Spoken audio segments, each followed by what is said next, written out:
नाज़रीन, रीजन में बड़े गहरे काले घने बादल जो है वो मंडला रहे हैं जंग के। इस वक्त सूरत हाल बहुत ज्यादा खराब हो गई है। जो इसराइल ने बिट्रेल किया है और वायलेट किया और धोखा दिया, डिसेप्शन की है, हस्बे रिवायत अपने रिकॉर्ड के मुताबिक जो उसने जो यहां पर डिसेप्शन की है और गजा में जो उसने हमले शुरू कर दिए हैं। एक तो रीजन में बहुत ही गम है और बहुत ज्यादा गुस्सा भी है और पूरी दुनिया इस वक्त देख रही है कि इसराइल ने जो सीज़फायर तोड़ा है।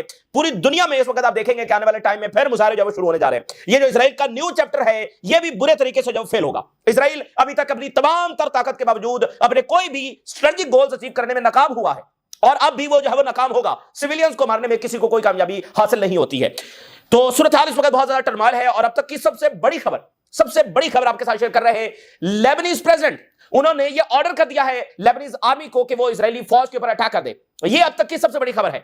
इजरायली फौज जो लेबनान में घुसी है, इस पर अब लेबनान का जो सब्र का पैमाना है लिबरेज हो चुका है। लेबनान के प्रेसिडेंट ने ऑर्डर कर दिया है कि अगर जो ही इजरायली फौज आगे बढ़े उसके ऊपर लेबनीज आर्मी धावा बोल दे, हमला कर दे। इस ऑर्डर की अहमियत इस हवाले से बहुत ज्यादा है कि कोई भी मिडिल ईस्ट की रियासत, पहला इस नौयत का ऑर्डर है कि किसी स्टेट आर्मी को यह ऑर्डर दिया गया है कि वो हमला करे इजराइल के ऊपर। यानी ईरान के साथ जाऊंगी, ईरान का मामला तो डिफरेंट है ना। हम गल्फ की बात करें, जॉर्डन की करें, मिस्र की करें, टर्की की, शाम की, लेबनान की, ये जरा इनका डिफरेंट पर्सपेक्टिव और इजराइल और अमेरिका के साथ जा रहे हैं, ये एंगेज कर रहे हैं। तो यानी ये पहला इस नौयत का ऑर्डर है मिडिल ईस्ट की किसी भी रियासत की जानब से कि जिसमें स्टेट आर्मी को, हिजबुल्लाह को स्टेट आर्मी नहीं है, अंसारुल्लाह को स्टेट आर्मी नहीं है और अंसारुल्लाह वैसे भी कोई जमीनी जंग तो नहीं हो रही। तो ये पहला मिडिल ईस्ट की स्टेट आर्मी, उसको ये ऑर्डर गया है कि इजराइल के ऊपर हमला कर दिया जाए। और मैं आपको बता दूं, जिस दिन एक भी स्टेट आर्मी इजराइल के साथ भिड़ गई, आप देखेंगे कि फिर एक के बाद एक मुल्क जब उसके अंदर शामिल हो जाएगा, चाहते ना चाहते हुए। जिस दिन एक भी स्टेट आर्मी, तो लेबनीज प्रेसिडेंट ने ये ऑर्डर जब दे दिया और इसके साथ ही बहुत सारी चीजें बदल गई हैं। यानी इस एक ऑर्डर के साथ बहुत सारी चीजें बदल गई हैं। एक तो यह है कि जो अमेरिकन एनवॉय हैं, जो धमकियां दे रहे थे और अल्टीमेटम दे रहे थे, आज हिजबुल्लाह को डिसआर्म करो, कल करो, ये कर देंगे, वो कर देंगे, तो बहुत बुरे तरीके से वो अमेरिकन एनवॉय जब वो फेल हो गए हैं और उनकी पॉलिसी डिजास्टर साबित हुई है और उन्होंने अमेरिकन इंटरेस्ट को बहुत ज्यादा नुकसान पहुंचाया। क्योंकि देखिए, ये गवर्नमेंट जो है वो अमेरिका की बात सुन रही थी, अमेरिका के साथ चल रही थी और अपने लोगों के इंटरेस्ट के खिलाफ अमेरिका के साथ चल रही थी। लेकिन अमेरिका ने एक भी इन गवर्नमेंट्स की कोई बात नहीं सुनी। सिर्फ इजरायली जो अग्रेशन है उसको इंपोज करने की जब वो कोशिश की है, तो उसका नतीजा ये यहां पर निकल आया। यानी वो ये समझ रहे थे कि ये बिल्कुल वो दबा देंगे, लेकिन नतीजा जब वो उसके बिल्कुल उलट आया। और ये जो ऑर्डर है नाज़रीन, इससे हिजबुल्लाह की बहुत बड़ी फतह हो गई है, रेजिस्टेंस की बहुत बड़ी फतह हो गई है। वाई और कैसे? वो ऐसे नाज़रीन के लेबनान ने भी, लेबनीज गवर्नमेंट ने भी और लेबनीज आर्मी ने भी वही पाथ लिया है जो रेजिस्टेंस का पाथ है, the path of confrontation. Israel सिर्फ एक ही जुबान समझता है, वो ताकत की जुबान है। लेबनीज गवर्नमेंट इतना ज्यादा कॉपरेट इजराइल और अमेरिका के साथ कर रही थी जिसका कोई अंदाजा नहीं है। 4500 वायलेशंस हैं जब से सीज़फायर हुआ है, अनगिनत उनकी एयर स्ट्राइक्स हैं। तो लेबनीज हुकूमत ने आगे से कुछ भी नहीं किया है, इससे ज्यादा और कॉपरेट क्या होगा? इतना कॉपरेट लेबनीज गवर्नमेंट कर रही थी अमेरिका और इजराइल दोनों के साथ, लेकिन उसका नतीजा वो नहीं निकला जो अमेरिका सोच रहा था, उसका नतीजा बिल्कुल उल्टा निकला है। तो रेजिस्टेंस की आइडियोलॉजी क्या थी कि इजराइल सिर्फ ताकत की जुबान समझता है। लेबनीज गवर्नमेंट जो ज़ाहिर है के पीछे अरब्स की वो सारी आइडियोलॉजी है, नहीं, उनकी बस बात सुन लो जैसे वो कहते हैं, उसका कोई नतीजा नहीं निकला और उसका नतीजा कभी निकल भी नहीं सकता है और आज तक ना निकला है, ना गजा में, ना शाम में, ना लेबनान में। अब आप देखिए ये जो अप्रोच का फर्क है नाज़रीन, कैसे रीजन की अप्रोच तब्दील हो रही है। शाम पर हमला हुआ, अल-शरा जो है उसने सबसे पहले आकर क्या बयान दिया, हिजबुल्लाह और ईरान हमारे कॉमन एनिमीज है। इजराइल जैसे मुल्क के साथ आज कोई यूरोप का कंट्री भी नहीं कह सकता कि हम और इजराइल एक हैं और हमारा ये कॉमन एनिमी। कोई मुल्क ये दावा नहीं कर सकता। शाम का हुक्मरान आकर ये दावा कर रहा है कि इजराइल और हम एक हैं और हमारे ये कॉमन एनिमीज है। डिजास्टरस। नतीजा क्या निकला? इजराइल ने को रहम खाया, हमला कर दिया। वही अल-शरा जो वेस्ट की हिमायत से आया था, मॉस्को पहुंचा, जी हमारी मदद की जाए।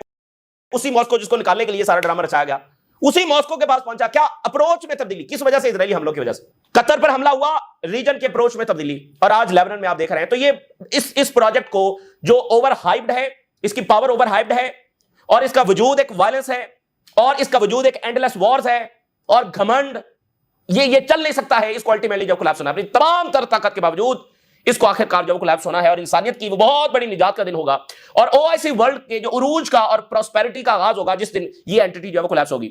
और इस वक्त गजा में इजराइल के हमले हो रहे हैं।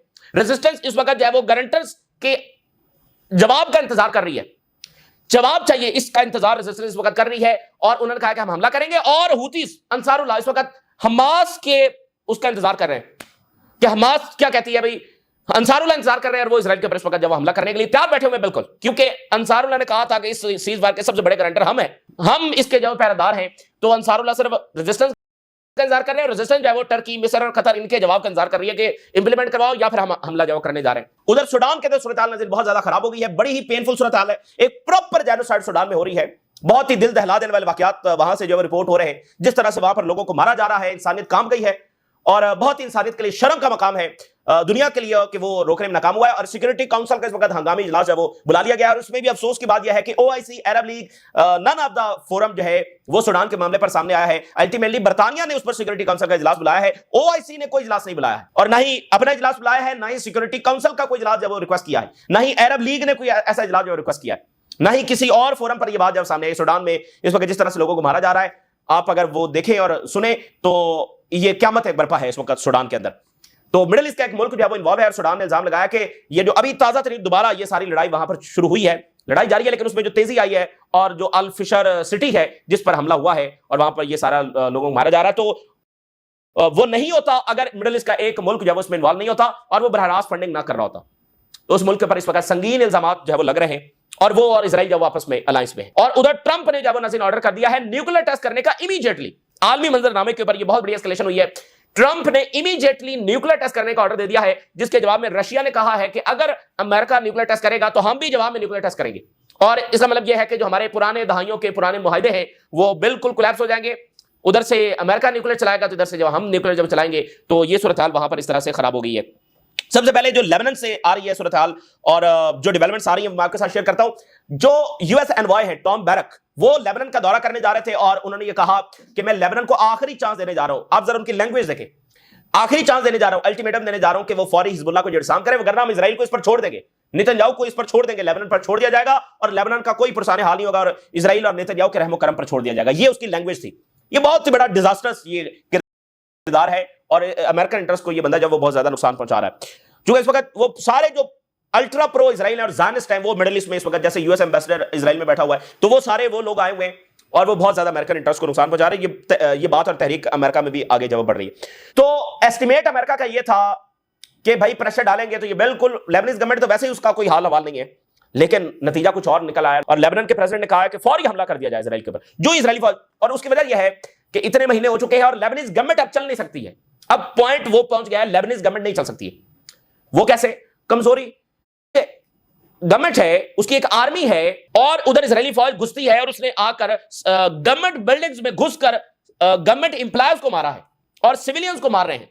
उधर एयर स्ट्राइक्स कर रहे हैं, साथ जमीनी फौज घुसी हुई है। तो कई महीनों से ये तमाशा चल रहा है। तो काहे की गवर्नमेंट और काहे की फौज जो अपने लोगों की और अपनी टेरिटरी की हिफाजत नहीं कर सकती और एक पिट्ठू बनकर बैठी हुई है, कठपुतली बनकर बैठी हुई है, तो अब वो पॉइंट आ गया कि गवर्नमेंट नहीं चल सकती, तो अब एक्शन लेना है। नहीं, अब मामला देखें, या तो ये होता ना कि अमेरिका लेबनान की बात सुनता और इजरायली हमले रुकवाता, तो ऐसा तो उसने कुछ नहीं किया। हमले जारी और अब जो सबसे बड़ा वाकया हुआ है उसने ट्रिगर कर दिया सूरत हाल को कि गवर्नमेंट बिल्डिंग्स में घुसकर इजरायली फौज ने गवर्नमेंट एम्प्लॉयज को जब वहां पर मारा और वो गवर्नमेंट एम्प्लॉयज वहां पर सोए हुए थे इन द स्लीपिंग सिचुएशन, उनको जब बेरहमी के साथ जब मारा गया। तो इस वक्त लेबनान में बहुत गुस्सा है और सारी उंगलियां लेबनीज गवर्नमेंट की तरफ उठ रही हैं। और लेबनीज गवर्नमेंट में भी दो बंदे हैं ना, प्राइम मिनिस्टर और प्रेसिडेंट। जो तीसरी शख्सियत है नबी बैरी, वो तो क्लियरली उनका स्टांस वाजे है और वो रेजिस्टेंस के साथ खड़े हैं। तो अब उनको ऑर्डर करना पड़ा है। उन्होंने कहा कि बिल्कुल जब वो इजरायली फौज के ऊपर हमला कर दिया जाए, जो ही आप आगे बढ़े, अगर ये देखें, अगर ये झड़प हो जाती, अगर ये लेबनीज आर्मी इजरायली फौज के ऊपर हमला कर देती है, तो फिर आप देखेंगे कि मिडिल ईस्ट में इजराइल के जवाल में एक और बड़ा कील जब ठोक दिया जाएगा, ठीक है ना। और आप देखेंगे पूरा मिडिल ईस्ट, अब टर्की ने इस मौके के ऊपर अपनी फौज को एक्सटेंड किया है।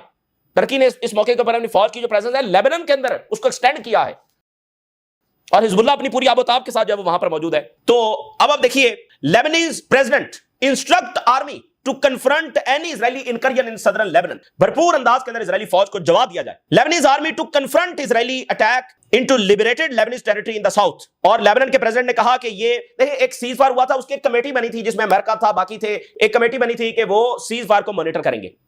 तो लेबनान के प्रेसिडेंट ने कहा कि वो कमेटी जो है वो काम करने में नाकाम हो चुकी है। I requested the army commander to confront Israel in defence of Lebanese territories and citizen safety. Government चल नहीं सकती है, जैसे मैंने आपको बताया था कि अल-शरा नहीं चल सकता, तो उसको एक्शन लेना पड़ा ना, मॉस्को जाना पड़ा, वहां पर यह कहना पड़ा कि आप फौजें यहां पर लेकर आए, वहां पर यह कहना पड़ा कि बेसेस आप रखें, फौजें शाम में जब डिप्लॉय करें, गुलान हाइट्स मांगनी पड़ी इजराइल से, इसलिए अभी तक कोई मुआहिदा नहीं हो सका।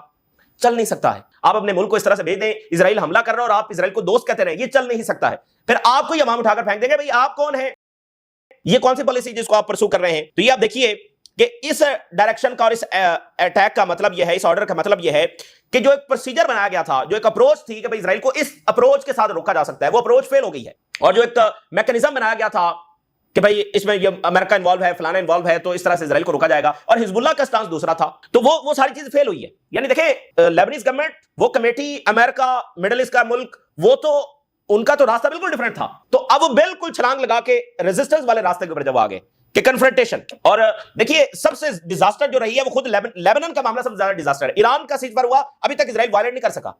जब इजराइल हमला कर देगा, ईरान के ऐसे मिसाइल जब बरसेंगे कि इजराइल को पता लग जाएगा, इसी वजह से अभी तक वो वायलेशन नहीं कर सका। गजा पर हमले शुरू हुए, हमास ने फौरी कहा कि हम चुप नहीं बैठेंगे, हम हमला करेंगे। तो डिजास्टर लेबनान में हुआ है। अगर हिजबुल्लाह को भी फौरी ये जवाब देने दिया जाता तो ये इजराइल की इतनी जरूरत ना होती। तो ये फर्क है। जो सबसे कामयाब मॉडल इजराइल ने अप्लाई किया वो लेबनान के ऊपर किया कि हमले भी हैं, आगे से जवाब भी कोई नहीं है, तो उसकी जिम्मेदार लेबनीज गवर्नमेंट है। और हिजबुल्लाह ने अप्रिशिएट किया, उन्होंने कहा जबरदस्त इकदाम जब उठाया है, और 11 महीने जो डिजास्टर पॉलिसी जारी रखी है, अब उसको खत्म करने का जब वक्त है। और उन्होंने कहा कि अमेरिका जो है वो इसका मेन जिम्मेदार है, उसने ग्रीन लाइट दिया इजराइल को इस एग्रेशन की और एस्केलेशन की, तो लेबनान को वही करना चाहिए जो लेबनान के इंटरेस्ट के अंदर है। तो वो बिल्कुल वो बात रेजिस्टेंस को डिसार्म करेंगे। पहले भी हम कहते रहे वो फेल होगी, वो फेल हो चुकी है।